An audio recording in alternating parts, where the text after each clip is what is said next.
morning, dear Dr. Rosensweet. Good morning, Carolyn Shapiro.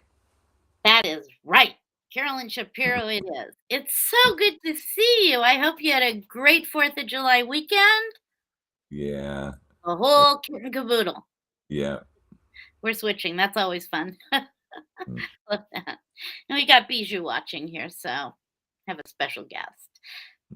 Speaking of special guests, quickly, good morning, Facebook users. Yes, we are rock stars.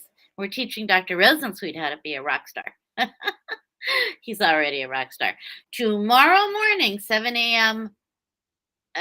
Pacific Standard Time, Eastern Standard Time, 10 a.m., our dear Dr. Rosensweet is going to be interviewing Dr. Devaki Lindsay Berkson, and I don't think that's anything you want to miss. So be here tomorrow morning, same time, same place, same everything, just tomorrow.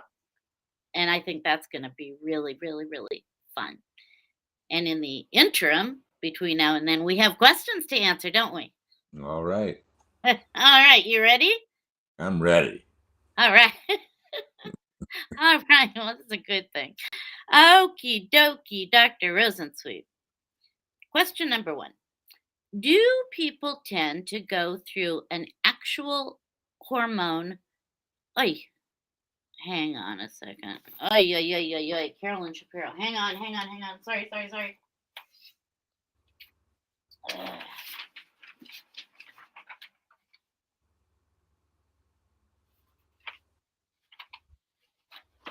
Oh, I so apologize.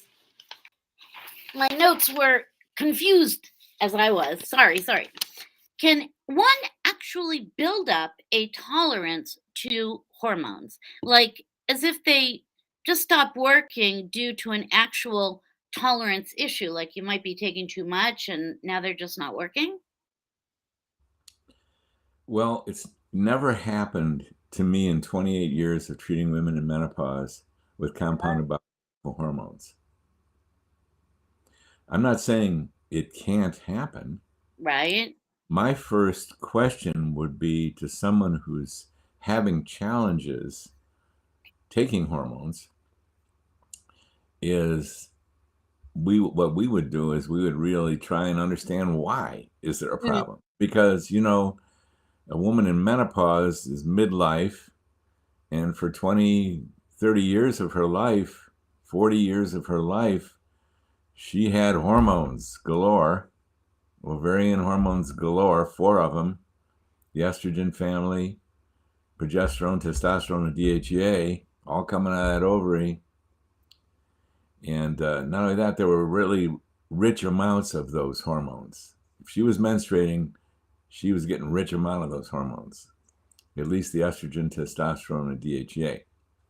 If she wasn't ovulating, she didn't get significant progesterone. If she was ovulating, she got 100 times more progesterone than she did estrogens. How wild is that?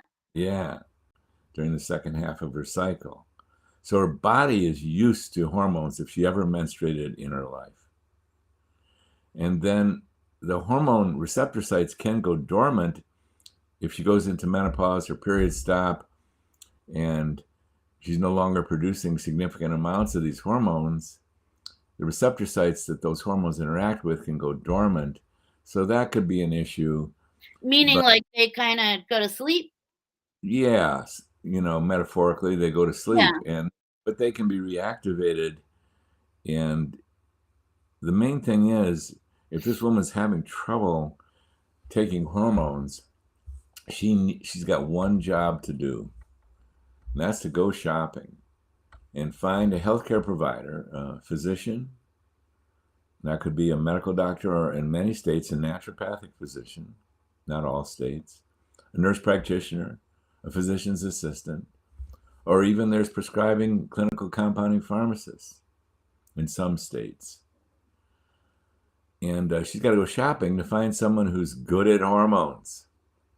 One thing I recommend is that she contacts Sherry. She's up there. The menopause method.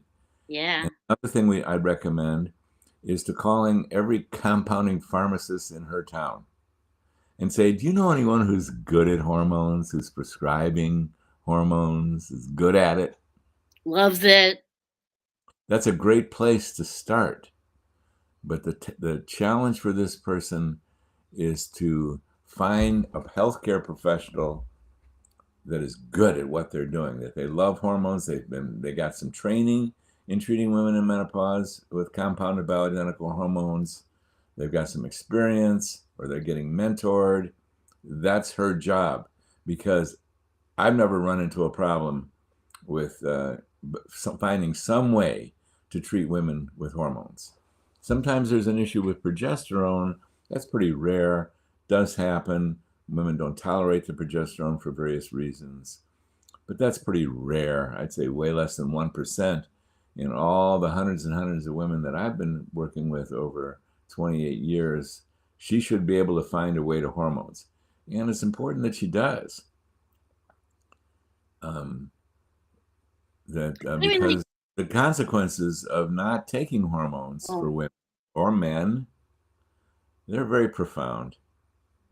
Lose muscle, lose bone, lose cognitive function. For women, no longer getting the arterial protection, thus more subject to arteriosclerosis. Skin, hair, vagina, bladder, canes, walkers, wheelchairs, adult diapers, assisted living facilities, nursing homes. Most all of this can be averted by being treated properly with compounded bioidentical hormones. Right. So getting a tolerance to hormones is weird. Like, I mean, you could take blah blah blah of blah blah blah and build up a tolerance and need more and more and more, but you would say that you don't really feel that that's so in regards to Well, hormones? I've never heard it. I could imagine overdose producing some big time problems. And Mm, thanks for staying with that question, Carolyn, because you are.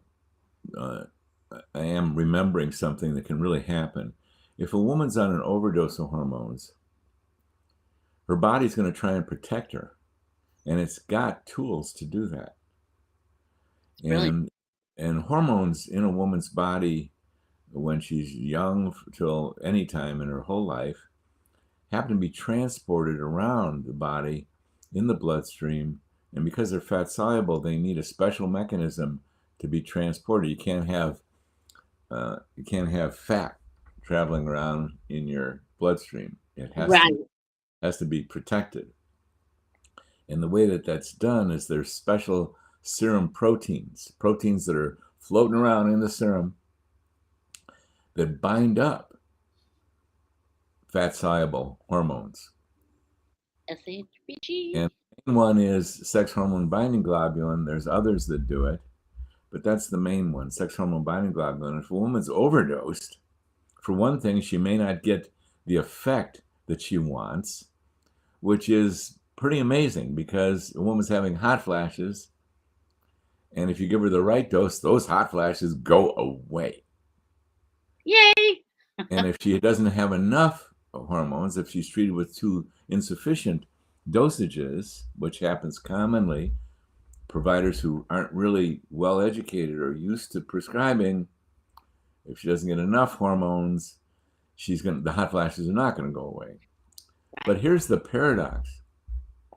If she's giving too much hormone dosage, the dosage is too high, the hot flashes are not going to go away. And I've made this error once in my career, 28 years ago. The woman kept telling me she was having hot flashes. I said, keep on increasing your dose. And the hot flashes didn't go away. And I tested her and she was on way too much. Ooh. You've got to hit the therapeutic window, it's called. Too little, not going to work. Too much, not going to work. So you can be really fooled by overdose. Got hot flashes? Well, gosh, I must need to increase my dose. And you can kind of increase till the cows come home. You've got one right out there that'll back you up on that. I was out there. Not mine, but they sure are my neighbors, and they sure are fun. And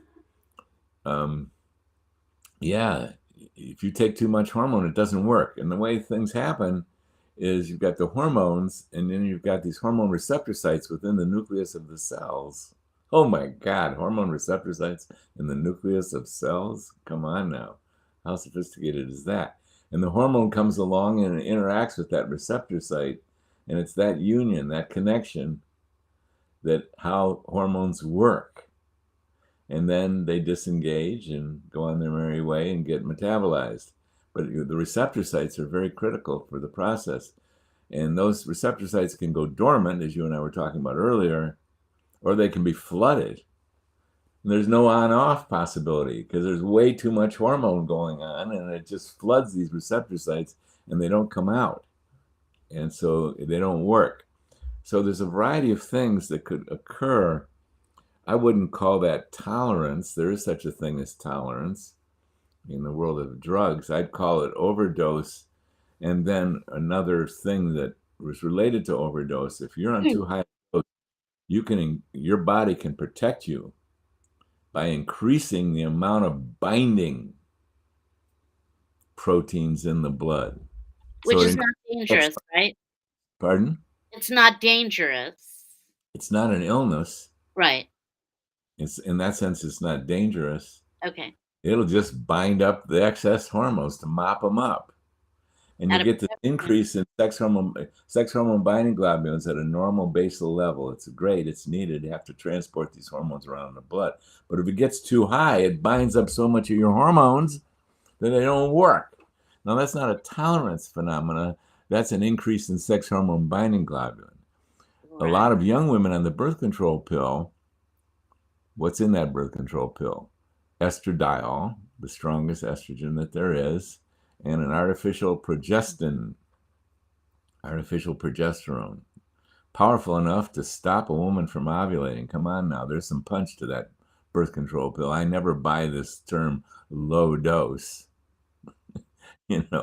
Whatever that dose is, it's strong enough to stop ovulation. How much do you think it needs to stop the freight train of ovulation? A lot. Enough. So these young women at the peak of their own estrogen output are taking additional estrogen.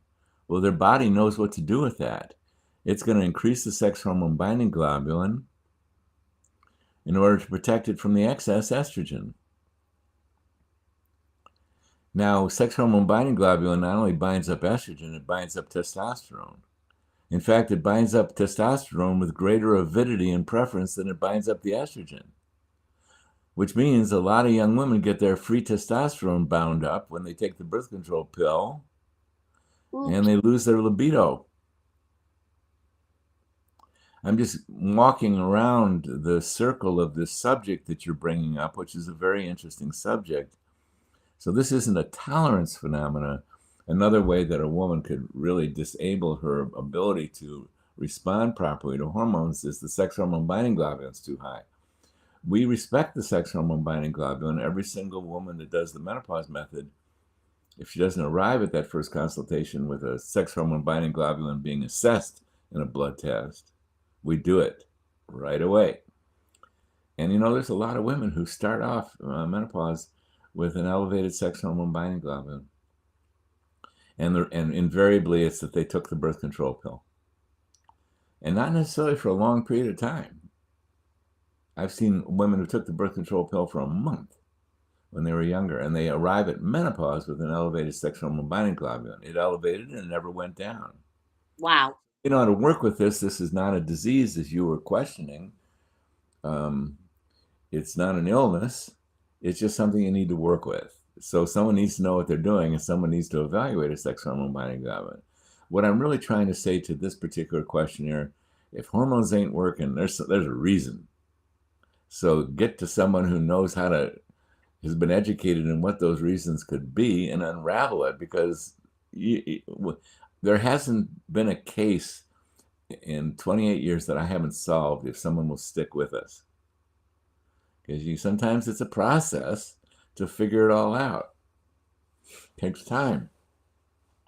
Yeah. Now, I've had a couple women over the years, probably two, that they didn't like the process, or they didn't like me, or whatever. They stopped coming, But Can't if imagine. you hang in there, you should be solvable. You never say absolutes in medicine. You never say, oh, yeah, 100% of people are going to always be figure outable. But um, you find someone who knows what they're doing. And if you find someone who's been trained in the menopause method, they have access to me so they can consult with me. It's magical. So we figure it out. That's the thing. Figure it out. And that offer of yours is amazing. And we're so blessed. And we thank you so much for that, Dr. Rosensweet. Really, Mm. I put that out there a lot. So thank you for that. Thank you very much. This Certainly question, saw a question pop up it did. from And Gil. so, But you and Gillian, we need a little more information. oh, We okay. need to know the dosages you're on. So if you can pop that into the chat, I think it would be Yeah, good. please do. And then I can ask the question. Exactly. Yeah, because I was going to do that. And okay. So, okay. We'll wait and see if she does. Um, Question number 2 comes up, and this has to do with a man. How about that? If a man were to seek out help with hormone issues, mainly testosterone, does he need to seek out a hormone specialist, or can he just see a regular internist or maybe like a urologist? I mean, does he have to have a hormone specialist for testosterone? Well, good question. There's varying degrees of expertise in anything that you are seeking. For example, someone could bring their Volkswagen van, if it was a 1960s van, to me, and I could rebuild the engine because, after all, I rebuilt one. Yes, you did. Of course, the one engine that I rebuilt ground to a halt as the piston seized up after 7. Well, so there's varying levels of expertise. And one of the things about hormones is in medical school, we are not trained to treat women in menopause or men in andropause, I nor heard in it my, was an elective actually at one point. nor in my, well, I don't know that specific training is an elective as far as treating men in andropause. So however, there are some internists out there and some family docs who took an interest in it. And they have a varying amount of education and experience and mentoring and training. And I'd do it if I'd go. But the ideal thing is to find someone who really knows what they're doing. Yeah. Just for example, my son and I traveled up to Wyomissing, Pennsylvania to do to video a training program produced by given by a world expert. We filmed him for 3 days, Dr. Eugene Shippen. He's written a book called Testosterone, and I forget the remainder of that title, but it's Eugene Shippen, Shippen. And there's 3 days worth of videos there. And the word on the street is that men are not as complex as women, but I dispute that. I think I agree. I find men as equally as complex as women to treat. There's a lot of moving parts for men. Now, can you get some benefit by someone who doesn't know a lot and hasn't been trained, but could recommend testosterone shots, which is the most common way that men interact with their low testosterone? Because men get low testosterone. Women's hormone levels are at their absolute peak when they're 20, plus or minus a couple of years, and they decline over time. Bam. Men's hormone levels are at their absolute peak, 20, plus or minus 2 years, and they decline over time. And there are consequences of that decline, as Viagra taught us. When Viagra came onto the market, it became one of the most popular drugs that ever was prescribed because men were having erectile problems. They didn't have enough testosterone. So you could ask your internal medicine doctor, do they treat men? And if the office manager or the person you talk to in the office says, oh, yes, we do, The next question you should ask is, what method do you use? Are you giving injections? Are you using topical creams or gels? That's a key question right there. Because if they're using injections, I'm going to suggest that I would not like to as the very first treatment of myself be by injections twice a week. This is not physiologic. The testicles put out testosterone every single day. And when you give testosterone twice a week and you inject it, you get a high, but then you get a low. And then 3 days later, you get it again. Some people get it once a week. These are convenience issues. They're not physiologic. So I'm not, if testosterone injections twice a week were the only tool I had, I would definitely use it. Absolutely, I would use it. But you've got to know how to evaluate the moving parts too. You got to get the dosage right. You got to do blood tests to make sure you're not causing an elevation in the sex hormone binding globulin, or you're going to have a problem. Now, I'm not recommending shots as the very first approach. Some men need to get on the injections, but this is my testosterone. I would recommend that. Where's my testosterone? Here's my testosterone. I'd recommend that you take testosterone daily. That's more physiologic. And then you can get the dosages just right. So you know how to test, you know how to be tested before. And we do this with men, not with women in perimenopause. We're not going to test you before because we're going to get confusing results. But with men, because their declines are steady, men are not going through this cycle of you start off in your period and your estrogen rises, then it falls, then it rises, and it falls again. It's really it's non-productive to test a woman in the perimenopause. Once your periods have stopped, it's productive. But we don't need to. Once your periods have stopped, we already know your estrogen levels are low. Well, we do like to test men as a basal test because their thing is steady. Their decline is steady. So any day we test you, we do a blood test on you, we do get good results because you're not doing this monthly oscillation type thing up and down. Right. We like to test you in the beginning, and we like to test a lot of things called your PSA, your prostate specific antigen. We want to test your sex hormone binding globulin. So we do like to do blood tests in the beginning with men.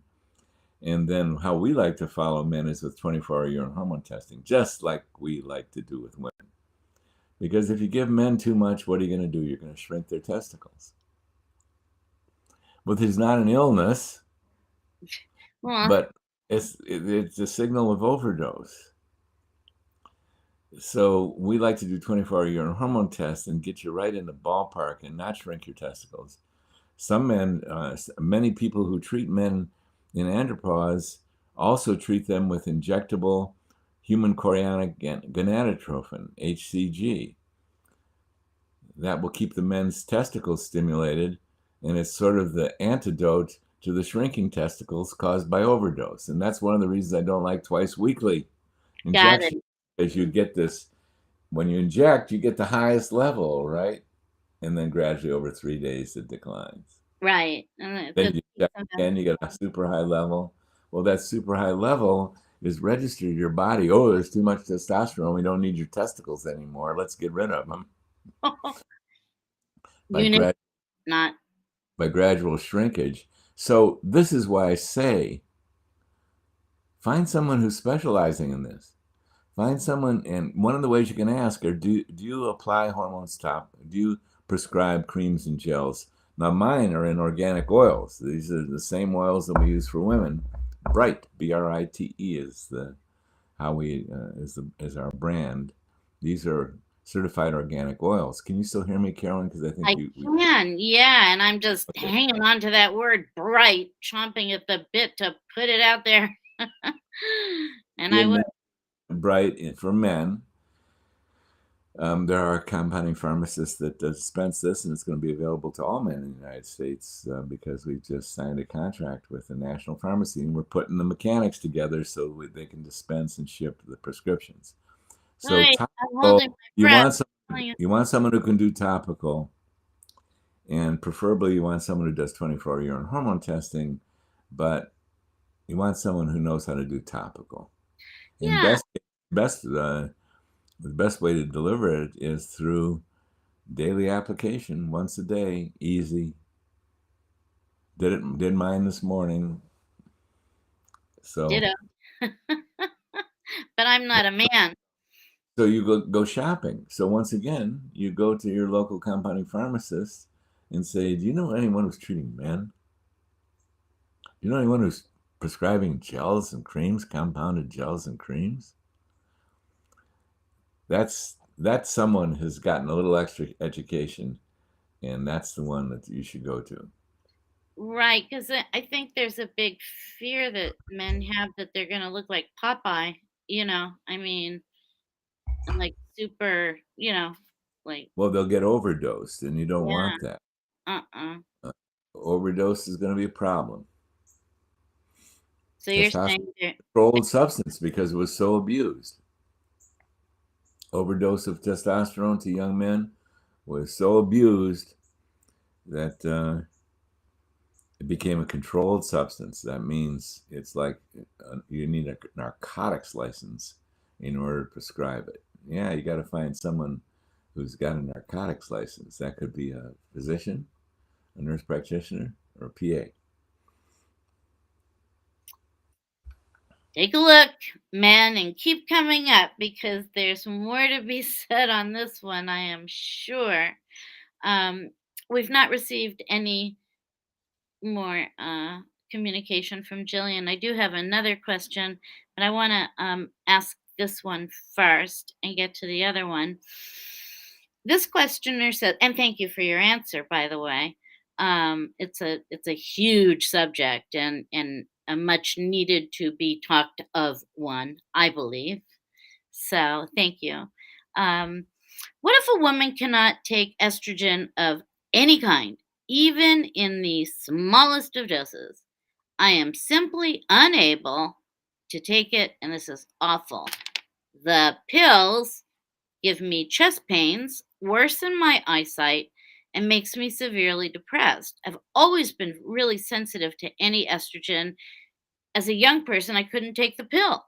And now I'm 50, definitely menopausal. I get bloated and emotional. I do take testosterone, progesterone cream, and the estrogen pill. And I'm not sure what to do. Any words of advice would be greatly appreciated. My answer to this is almost identical to the first question that you asked. Something's wrong. Yeah. If you were the woman, the questioner says that she's postmenopausal, and I'm going to make an assumption that there was a time in her life that she was menstruating. And if she was menstruating, her body was used to rich levels of estrogen. So something's wrong in the treatment. Number one wrong is oral. I don't recommend oral estrogen. If it was the only tool I had on the planet to treat women, okay, I would use it. But there's problems with oral, and the dosages have to be high because they've got to go through the first pass through the liver. So number one, topical is what you need. That means you apply it to your skin. And so you need to find a provider who knows how to prescribe bias, preferably, in a topical form. So if your provider is providing oral estrogen, there's training that your provider has not had, bless their heart. They could be excellent physicians or nurse practitioners for a lot of different reasons, but they have not had adequate training in treating women in menopause. Sorry to say. Why? Because they're prescribing oral estrogen. And oral estrogen, again, if it was the only tool I had, I would definitely use it, but there's downsides to oral estrogens. And one of them, they can provoke inflammation. They can provoke hypercoagulability. That's why some women on the birth control pill, rare as it was, got blood clots, thrombophlebitis, even pulmonary embolus.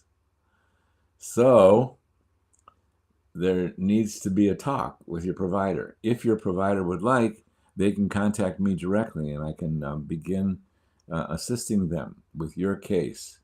But like I said earlier, there's never been a case that I've been able to stay with that we haven't solved.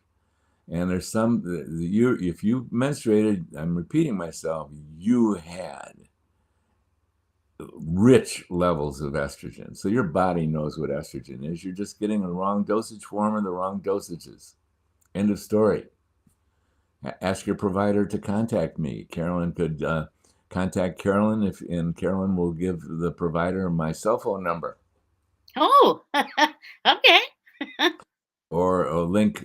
Best way is a link to my schedule, and I'll be happy to talk to your provider. Or provider doesn't want to do that and doesn't want to get into topicals and doesn't know their dosages, since you've already had problems, you want to get someone who's got some really good training.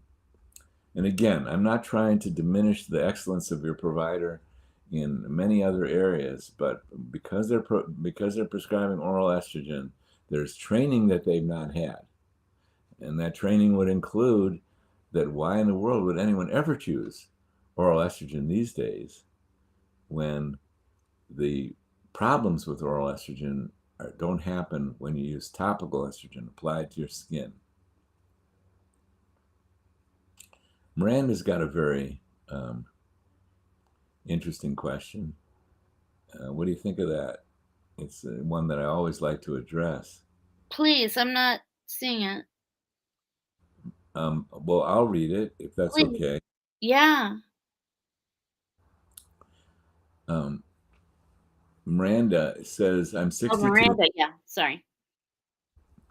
Do you see it now, Carolyn? I do. Why don't you read it? I will. Miranda says, I'm 62 and never taken hormones. My PCP, meaning primary care doctor, told me if I took estrogen, it would activate cancer cells. She said our bodies are made to stop creating, I would say, hormones for a reason. I did have a hysterectomy when I was 44. Oh my. Yeah. Okay. Now I'm going to do something very odd. I'm going to jump to Facebook users question. Dr. R's thought on Dr. Bergson's new hormone detox supplement, if permitted. Tomorrow morning at 10 o'clock Eastern Standard Time, 9 o'clock Central, 7 o'clock Pacific, I'm going to interview Dr. Bergson. And if you pop on to this Facebook page through the ins and outs of menopause, I'll ask her that very question. How about that? So I'm going to answer that tomorrow if you tune in tomorrow. Cool. And these are recorded, so the recording could be available. Yeah, and now, I put those out a lot. Question. This information is incorrect. For Miranda. You've been told that if you took estrogen, it would activate cancer cells, and that our bodies are made to stop creating estrogen for a reason. This is incorrect information. And it was, bless your provider, that because the whole professional world and all women on the planet Earth who were paying attention got a poison pill dropped. In 2002, there was a false reporting of a medical study, and it scared providers all over the planet and women all over the planet that if women in menopause took estrogens, they were increasing their risk for breast cancer. Wrong. Absolutely false. That original report was retracted by the original committee that produced the original report in 2017. They published in the Journal of American Medical Association that, oh my goodness, after 18 years of follow-up, there is no increased risk of breast cancer, heart attack, and stroke. In fact, there's a reduced risk. Now, I want to say what I always say about breast cancer and cancer.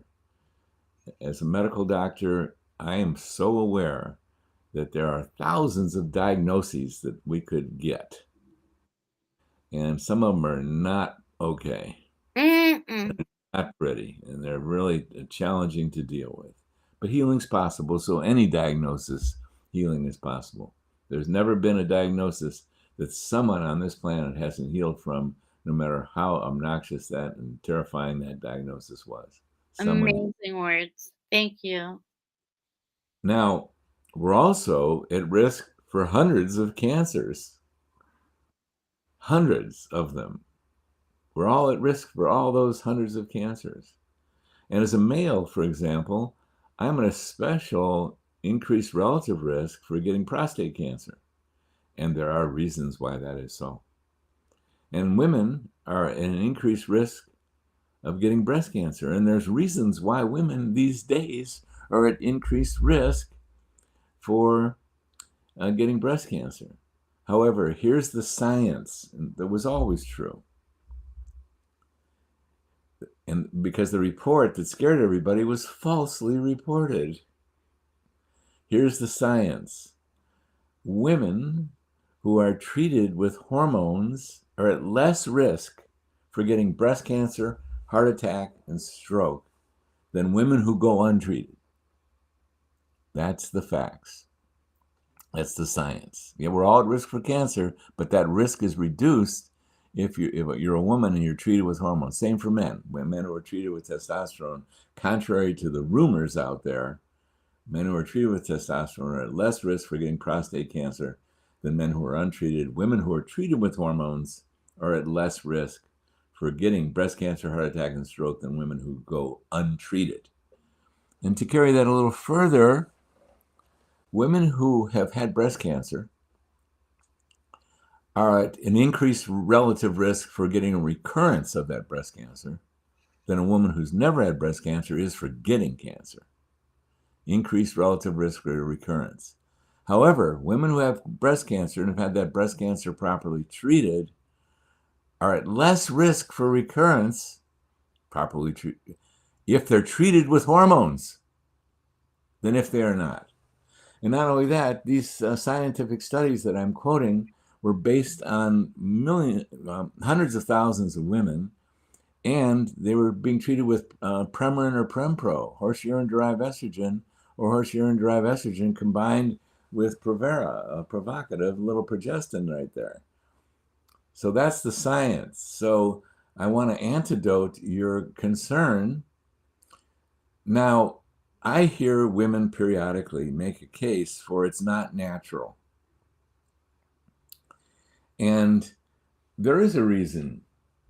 It's wise to stop having babies at a certain age, just for health reasons alone. And in fact, women for hundreds of thousands of years didn't even live beyond menopause. There was no such thing as menopause. They just didn't live that long. And men had shorter lifespans. But we prolonged lifespan, so we're not in a natural human condition, so to speak. Ain't nothing natural about being alive beyond menopause.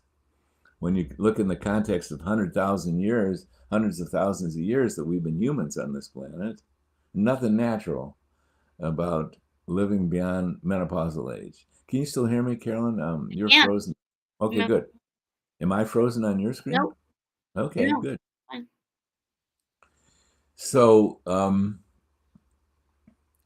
natural? Well, let me tell you what's going to happen.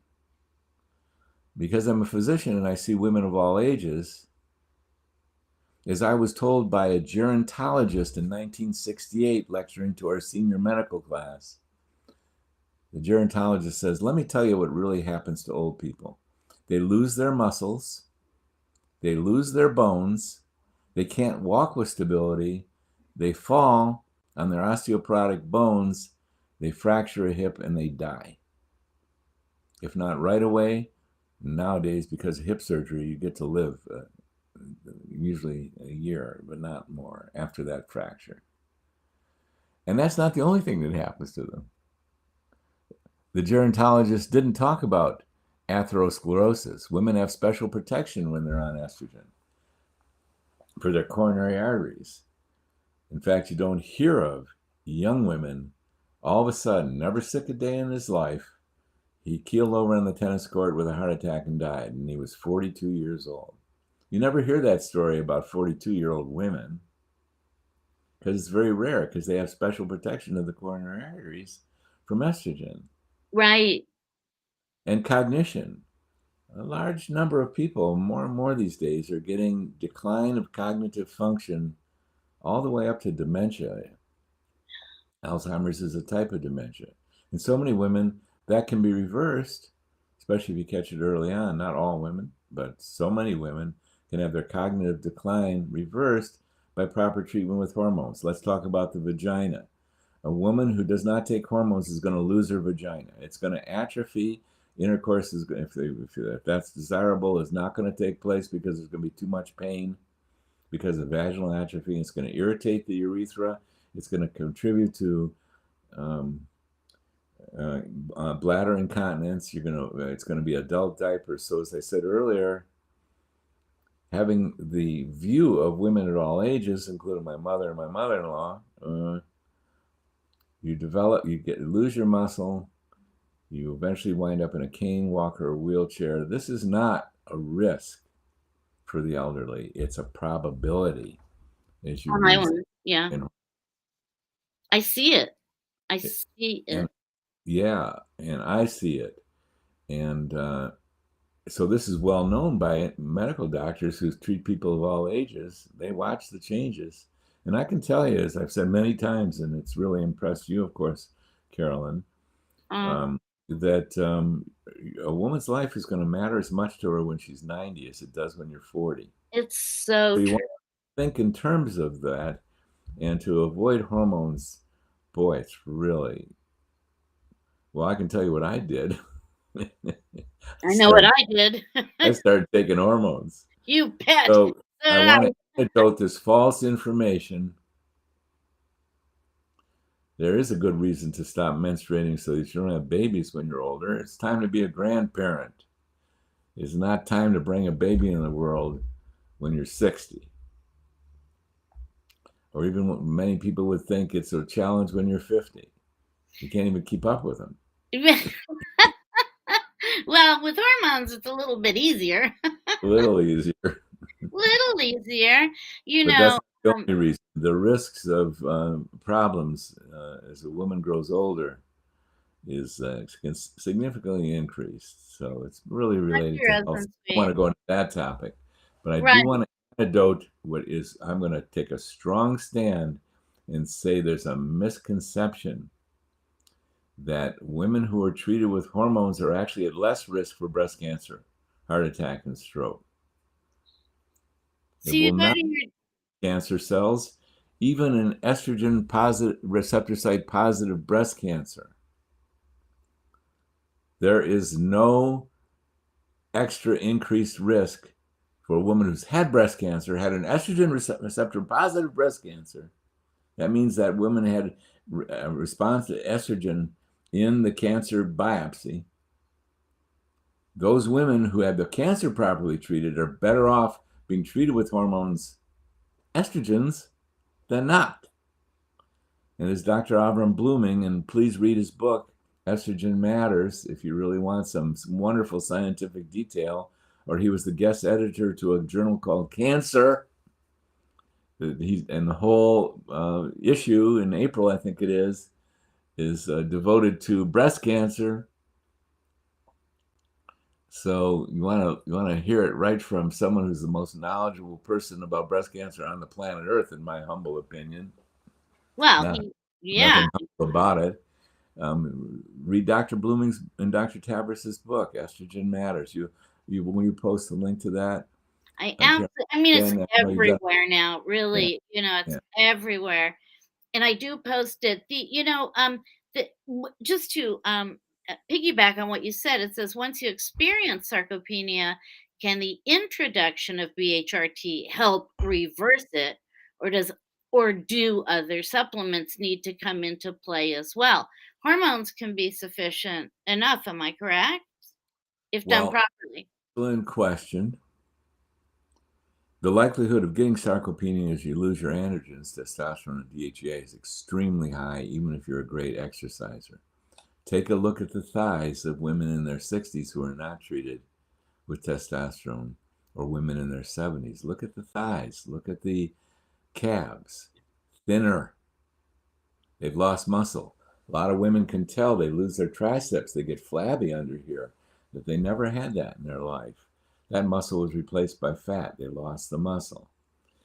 Our goal, our number one goal in changing any of these losses, loss of cognitive function, loss of bone, loss of muscles, is to stop the loss. So your greatest possibility of stopping further sarcopenia, stopping further muscle loss, is to get on androgens and get on the right dosages and confirm it by 24-hour urine hormone testing and do it properly. Because if you're getting a sarcopenia, you want to get that one done properly. And that's going to also require confirmation by 24-hour urine hormone testing.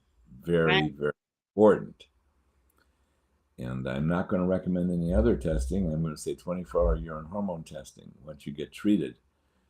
Once you get treatment stabilized, that's when you get that. You get that testosterone into an optimal zone, as well as the DHEA and the metabolites. It's not just the testosterone alone that we measure.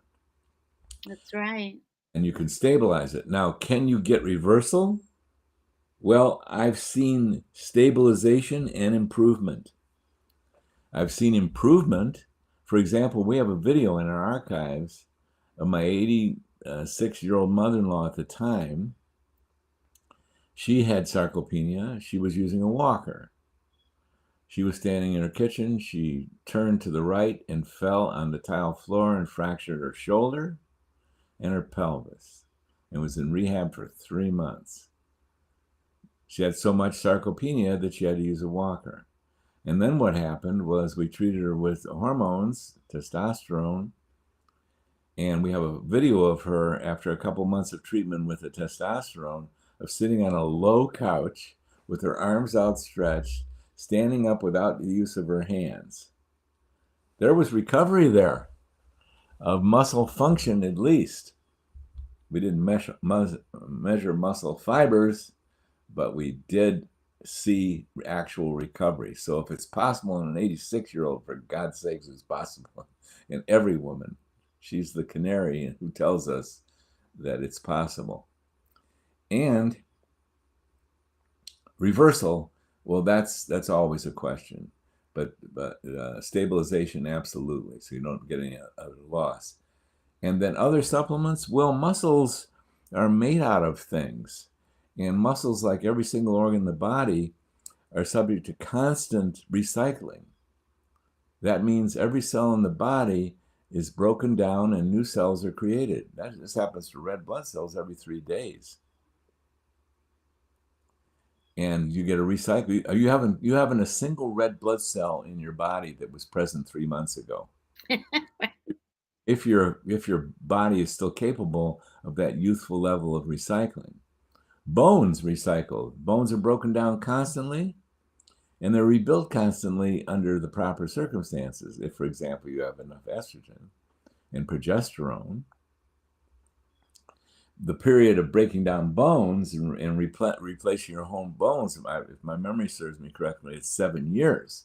It isn't 3 months like it is in red blood cells, where you've replaced every single red blood cell in your body every 3 months. Bones is 7 years, different periodicity. So what makes what remakes bones? Well, it's not just the presence of androgens that facilitates the creation of muscle or the loss of muscle. You need to get what muscles are made out of. So you got to have sufficient dietary protein.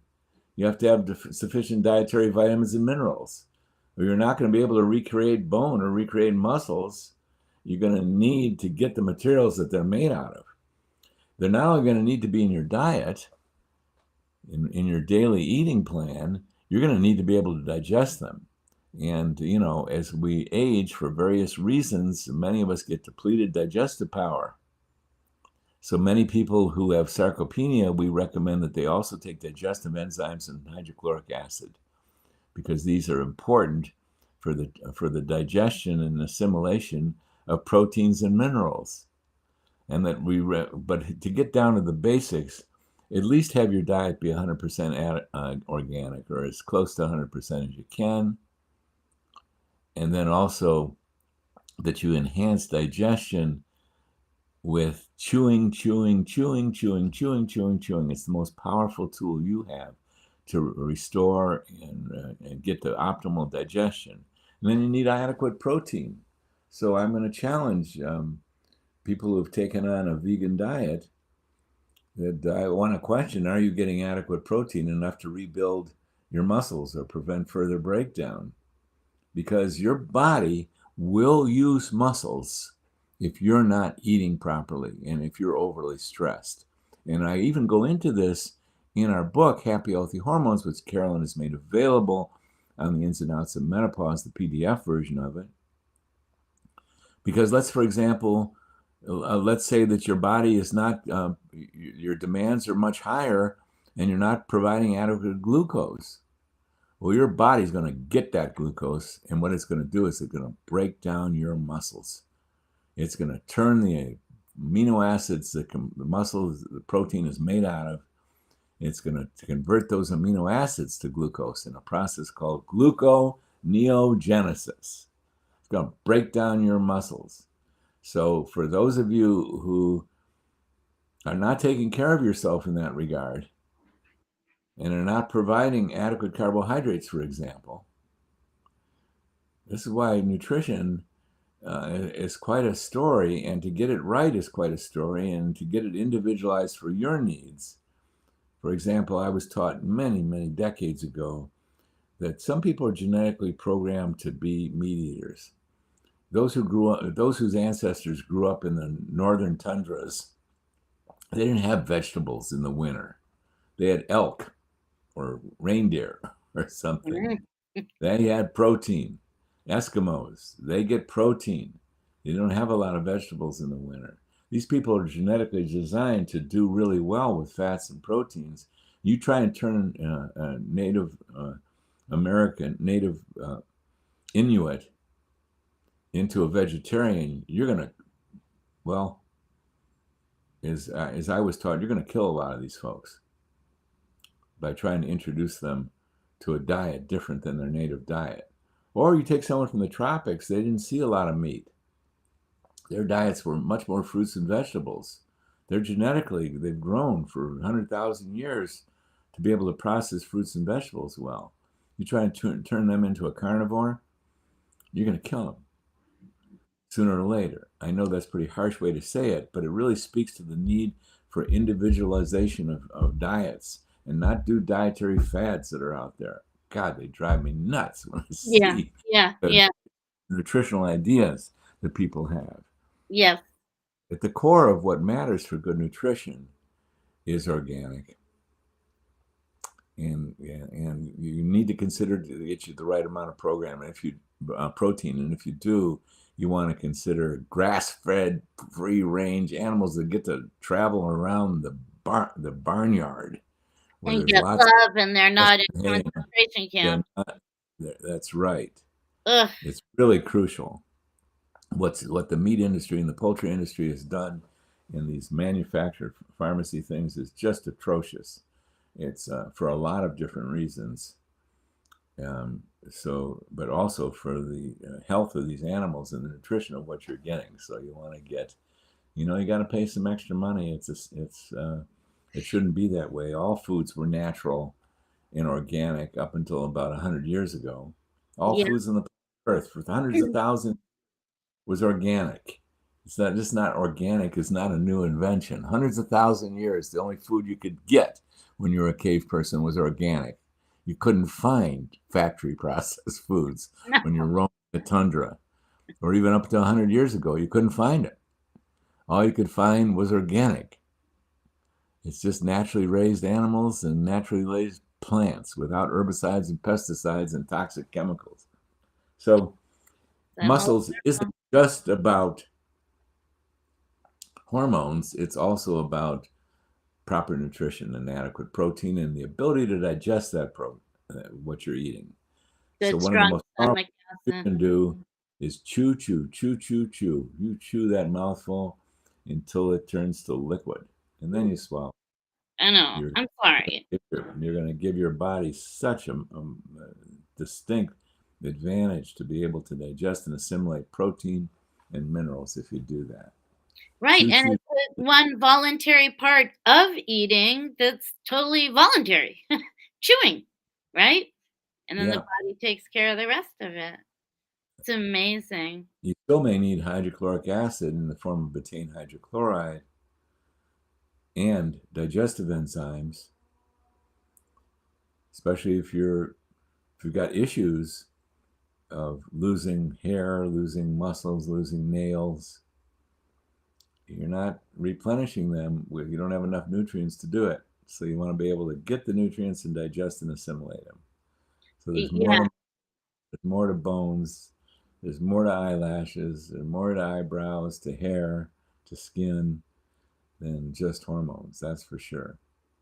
Good nutrition is really required. yes, we've talked of this often, like better living through biochemistry, or do we give ourselves some help along the way? And it's always a really interesting subject when that comes up, and we will devote one of our interviews. We're so like blessed to have you and Dr. Berkson tomorrow. I'm really excited about that. We have a few minutes left, so I'm going to save these for my questions for Tuesday. These next two, um, and take this one if you don't mind. Um, do you recommend cycling progesterone? I feel terrible physically, mentally, and emotionally on progesterone. Stopped it the last week and now I feel fantastic. So now what? Well, progesterone, your body, if you ever menstruated in your life, and I don't know the age or the menopausal or non-menopausal status of this woman, your body was used to a robust amount of progesterone. As a matter of fact, you were used to 100 times more progesterone than you were estrogen. Wow. Your body loves progesterone. So the usual thing that's happening is that the dosage is incorrect or the form that it's being delivered is incorrect. And I do not recommend cycling progesterone. I recommend a trial with topical progesterone. I love the organic oils. And we start low and we gradually increase. And if not, we'll use oral. And it's possible to take progesterone orally, unlike it's fine to take progesterone orally, unlike taking estrogen or testosterone orally. And how did I find out about cycling? Well, I was fascinated by the menstrual cycle, and especially for the women in the perimenopause, because you get this burst of progesterone on day 12 through day 28 if you ovulate. If you don't ovulate, you don't get this burst of progesterone. It takes ovulating to get adequate progesterone. So early on in my career, when I was prescribing topical progesterone to women in the perimenopause, that means they're still menstruating, or in the menopause, I would tell all my patients, listen, let's follow the body's plan. Don't start your progesterone until day 12, because that's what your body did. And then stop it on day 28 and resume it on day 12, etc. Cycle it. And I told all my patients that. And then I had this annual visit with all my patients. And woman after woman said this to me: do you think it's all right if I started earlier than day 12? Like day 7, for example? Do you think that would be possible? And what did I know? Here's a woman asking me a question, and I didn't know the real answer. So I said, well, you could always try it. If you get too much progesterone, you're getting an overdose symptom. You wake up groggy in the morning. And the women would say to me, woman after woman did this. They said, well, I already have been doing it that way, and it's much better for me. In fact, I take progesterone the same amount every single day. Woman after woman taught me that even though cycling is theoretically a good thing to do, it's not preferred. And why were these women doing it? Because they were feeling better. And progesterone, getting less progesterone is really, really common. And progesterone can affect mood so drastically that just taking it during the last 2 weeks of your cycle, I would not recommend it at all. Because what's happened in a woman as she's older than 20, a year of When maximum hormone output, plus or minus a couple of years, maybe you make it to 22 with your optimal amount, is like I've shown many times, you get hormone decline. And these hormones are fat soluble, so they're not only present in the bloodstream when the ovary puts them out, they're absorbed into the fat tissue. So you've got this general strategic reserve of ovarian hormones in your fat tissue. So it's your general body level. And what happens when you go beyond the age of 22 maximum is your general body level, these hormones decline. So when you're treating, you're not only treating for what your immediate needs, you're building back up the strategic reserve. And that's how I pictured why these women prefer to not cycle. They prefer to take it every day because their general body progesterone levels have dropped and they're not covered during days 1 through 12 like they would be when they're young and they're producing these robust amounts of progesterone that also build up in the strategic reserve. So you can have women who are young and menstruating that days 1 to 12, when they're not putting out progesterone, they still feel good. They're not depressed. They don't have anxiety. Because a lot of women who have anxiety and depression are because their progesterone's low.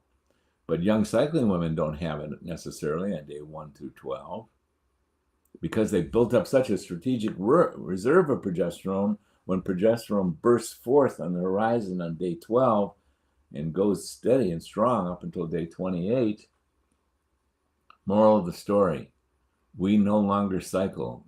I'm talking about 25 years. I no longer cycle women, even though I thought it was mathematically a wonderful thing to copy nature. It doesn't turn out to be so. We're not doing nature after the age of, after you get into the perimenopause. Forget about nature. It ain't happening the way it did when we were young. So we've got these wonderful tools called topical and oral progesterone that can help you feel better and protect your bones and your mind and your mood. It's a big deal. it Yeah. is, and you and I will definitely talk about that next Tuesday when you and I see each other again. It's Yeah. a bit There is past our bewitching hour.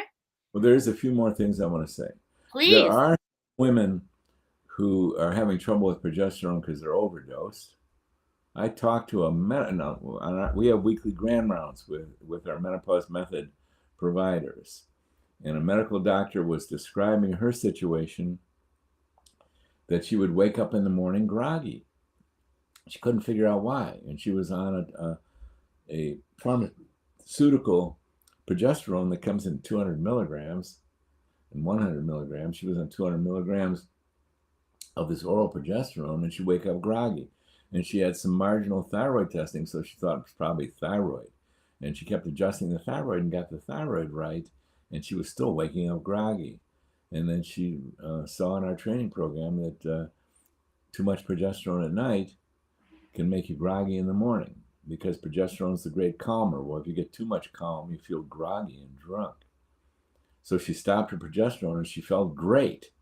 But the problem was not progesterone. It was she was on an overdose of progesterone. 100 milligrams and 200 milligrams. These can be great tools, but only for a certain number of women because we start women on 50 milligrams of progesterone orally when we're treating with orally. Some women we start on 25 milligrams of progesterone. And we gradually increase that dose until the woman finds her optimal dose, until she wakes up groggy or doesn't feel good. Because you can feel mood, you got mood issues when you got too much of this stuff.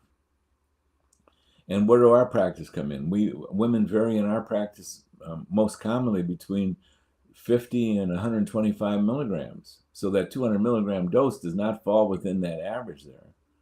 But you never know. These are highly individualized things. There's women, that's been pointed out by a progesterone expert in Vancouver, Dr. Geraldine Pryor, that she routinely gives women 300 milligrams. So you don't know. You've got to individualize it. That's the thing. And we start low and we gradually increase until you get groggy in the morning. You take your progesterone at night to help with sleep. You wake up groggy in the morning, you're on too much. So Yes, that makes sense. and then there is a certain percentage of women, it's quite small. I'd say in my practice, less than 1%, this is over 28 years of treating women in menopause, less than 1% have a special progesterone sensitivity. Sometimes there's obvious reasons why. They had a hysterectomy 20 years earlier, their progesterone receptor sites shut down entirely. You got to get that, you got to start really, really low on progesterone when that's the case. And sometimes there's an allergy to progesterone or the carrier that it's in. So you always try and figure these cases out. There's always a way to solve an individual woman. The key to the highway is women are individuals. Oh, guess what? Men are individuals too. There's no dose of testosterone we can say, here, take this dose, you'll be fine. No, we've got we've got to do the same process with men. We titrate them. We start low and we gradually increase until it gets a symptom improvement, and then we confirm it by testing. And in women, when a woman says, I feel great, my hot flashes are gone and I feel great.